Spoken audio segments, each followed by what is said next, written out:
तर शिवरायांना नजरकैदेमध्ये ठेवलं तिथं भव्य स्मारक उभारणार आग्रा येथील वास्तू सरकारमार्फत अधिकृत केली जाणार आहे। स्मारकाच्या निधीसाठी अर्थसंकल्पात तरतूद केली जाणार आहे।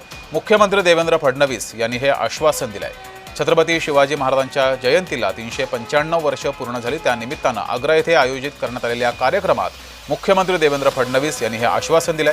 तसंच पर्यटन मंत्र्यांच्या अध्यक्षतेखाली इतिहास तज्ज्ञांची समिती सुद्धा नेमण्याचं विचाराधीन आहे, असंही मुख्यमंत्र्यांनी म्हटलंय।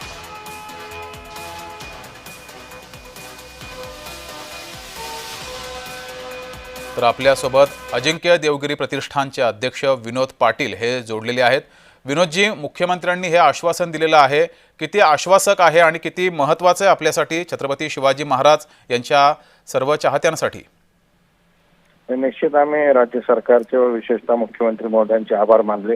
तर आग्राच्या किल्ल्यामध्ये जेव्हा शिवजयंती आम्ही साजरी करत होतो, मी व सर्व शिवभक्तांनी मागणी केली की ज्या ठिकाणी महाराजांना नजरकैद ठेवलं ती विनामूल्य कोर्टी।